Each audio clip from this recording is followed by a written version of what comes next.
if Apple holds this trend line again for the 10th time, I am going to be very, very upset. So in today's video, we're going to take a look at this piece of crap. We're going to take a look at the S&P 500, the NASDAQ 100, the Russell 2000, the dollar, and the bonds. We're also going to obviously take a look at what Fed Powell said. We had minutes come out and his speech. So we're going to talk about all that stuff and look at what the next steps are for the market. All right, so without further ado, let's get started with the video. All right, so Fed Powell increased interest rates by 25 basis points again. So the Fed, right? And he also gave a speech at 2:30 p.m. One thing that is very interesting is that Powell said on rate cut chances, he said, we'd be comfortable cutting rates when we're comfortable cutting rates. That won't be this year, I don't think. And he also said, many people wrote down rate cuts for next year in the June Fed projections. That's just going to be a judgment that we have to make then a full year from now. So the chances of rate cuts are not very high for this year, according to what the Fed is saying in his speech here. Another very important thing is the scenario of the Fed cutting while still pursuing quantitative tightening isn't unheard of. Last year, the Bank of England was raising interest rates while being forced to expand its market intervention to calm volatility. So basically, the Fed also mentioned that they would be able to cut interest rates, which is good for the stock market, right? But still, while still pursuing quantitative tightening, which is they aren't going to inject as much capital into the market. They're basically not going to buy the market up as much with as much money. They're not going to pump as much money into the market. But then at the same time, which is bearish, right? But then at the same time, they're going to cut interest rates, which is bullish, right? So they're basically saying that they're going to they could end up doing both at the same time. And then this example is basically explaining that Bank of England actually did this already. And then the last thing I want to take a look at is basically Powell says that Fed staff are no longer forecasting a recession. Usually when that happens, it's sort of the opposite. We see all of these big companies cutting back on employees.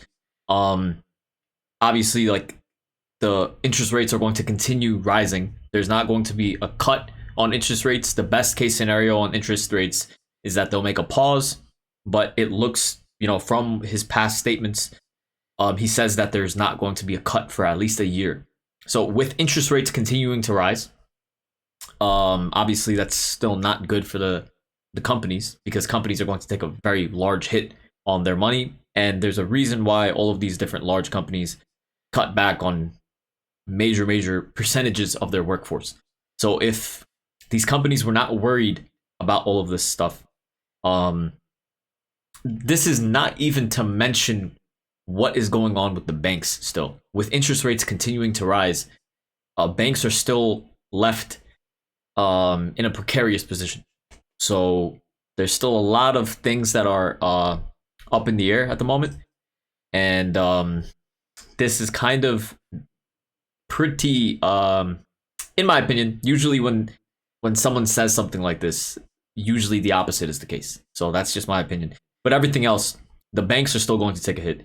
They're still left hanging, really, because the interest rates are going to continue rising, and we're not going to get a cut for another year, it seems. All right, so doesn't look too bullish, but the stock market rose on that news, and then we're going to take a look at the entire chart. But so far, that is the rundown of what Powell said. If they're very, very bullish about something, usually it's the opposite. All right, so there's that. Now let's go ahead and take a look at the dollar and the bonds, okay? And then we'll take a look at the stock market. All right, so let's take a look at the dollar. The dollar is relevant because it has an inverse relationship to the market. We look at the dollar to basically see which direction the stock market can go. So the dollar, once again, has an inverse relationship. If the dollar is strong, then that means that the overall stock market is weak. All right, so currently, a few things are happening. What I first want to look at is the MACD indicator. The MACD slow acting indicator here is starting to curl upwards. This is exactly what the dollar basically and dollar bulls wanted. Okay, we needed this upward momentum to start shifting, from being flat or bearish it needed to start shifting upwards. Okay, so this is bullish for the dollar.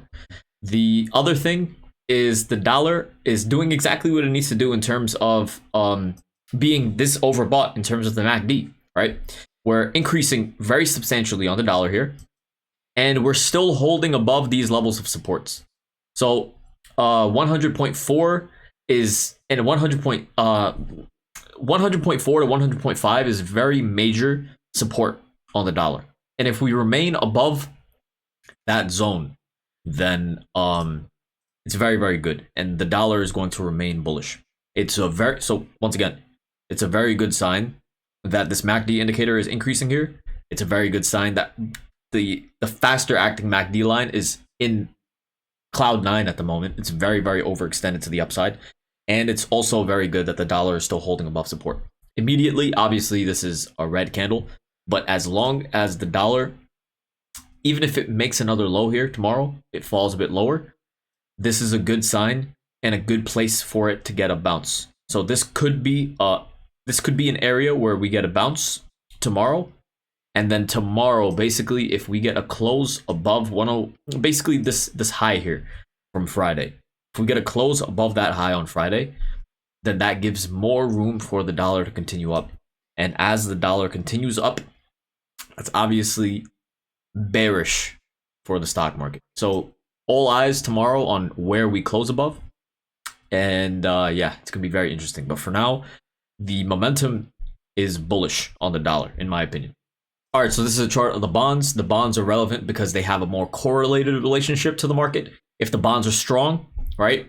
And so if the bonds are showing strength, then that's good for the stock market.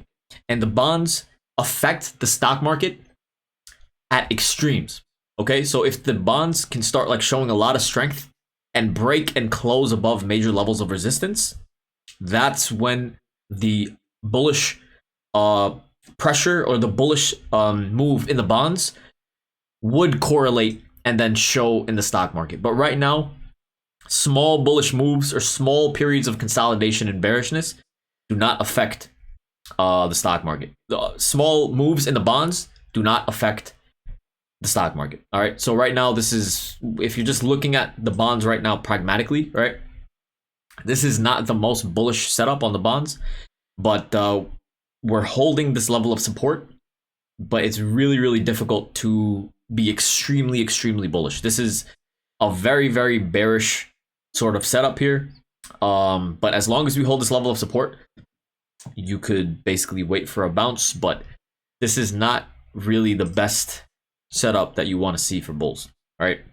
And what you would basically want is you would want the bonds to bounce up a bit higher and short closer to this level. Even if we bounce up to this level of resistance or in this area, I don't think that the strength in the bonds are going to affect the stock market, because regardless, even if we get up here, it's still a bearish structure on the bonds, and if it's bearish on the bonds, then it's not going to positively impact the stock market. So there's that for the bonds. The bonds don't look that great. The dollar doesn't. The dollar looks very bullish, and the bonds don't look great. So overall, those two things are pretty bearish for the stock market, in my opinion. All right, so this is a chart of the NASDAQ. The NASDAQ looks very, very similar to what we saw in the bonds, all right?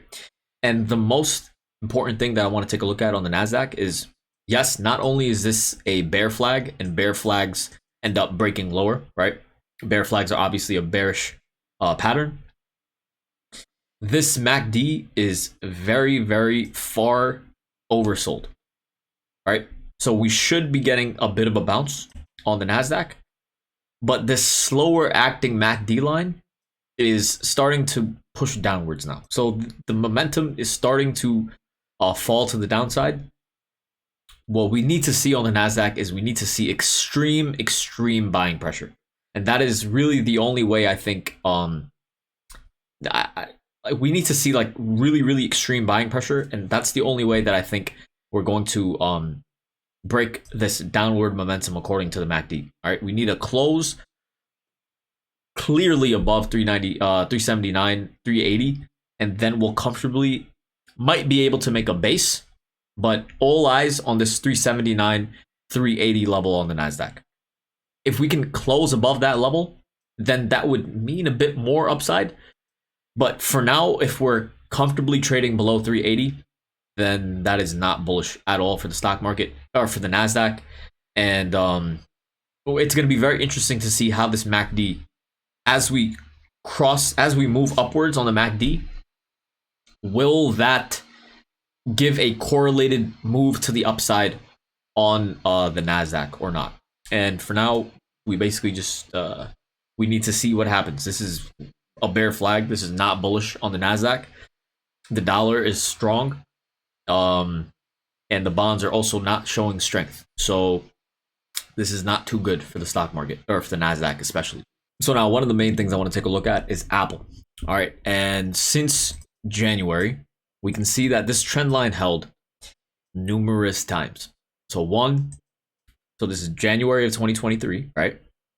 1 time, 2, 3, 4, 5, 6, 7, 8. And this is the 9th time that Apple is holding this trend line here. And currently we're short Apple. We have August 18th puts on Apple. And I'm expecting a bit of a move down. This is not extremely bullish. And holding for this long usually leads to some sort of indecision. I'm expecting it to get a bit of a break lower. I would be really, I mean, whatever happens, honestly. All I'm really doing is I just have a stop loss for a 196 basically on Apple. What we can see is the MACD indicator is beginning to, like, it's moving upwards, right? It's beginning to cross above, right here. But the move in Apple is not correlated to this sharp rise in the MACD. So the MACD rose very sharply here, this blue line, but the price of Apple, you can see, did not close or, do anything above any major levels of resistance. We had a wick and we fell lower. So this is not as bullish as this MACD move should have been. What should have happened with this bullish move in the MACD is Apple should have comfortably closed above these levels of resistance. Instead, we wicked. So that's not very bullish. And that's why I'm expecting a bit of a pullback lower. Nice little stop loss at 196.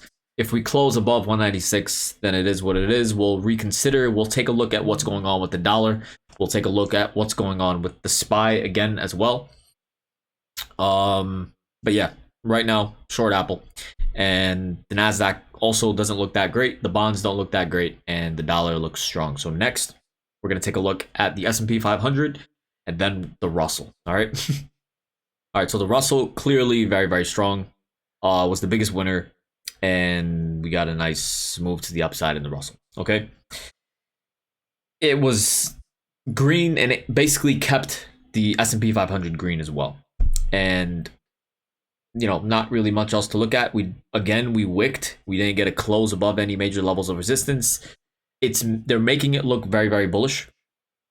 But basically, if you were to want to go long, you would rather wait for a pullback or wait for it to completely close above these levels of resistance. And if you did want to go long here, you would need to have a stop loss below the lows from Wednesday. Very simple.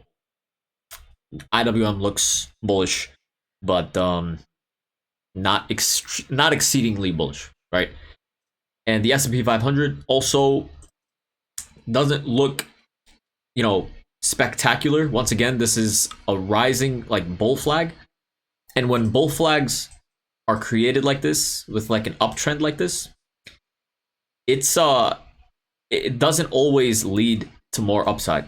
Usually, something like this falls lower because an uptrend into a level of resistance that is continuing to hold is not what you really want to see, especially after a big impulsive move to the upside. So what could end up happening is if the dollar completely breaks below those levels of support, and Apple just completely skyrockets, then the SPY is going to obviously break higher, and then 462, 463 area is going to be the main place where many people are going to go short.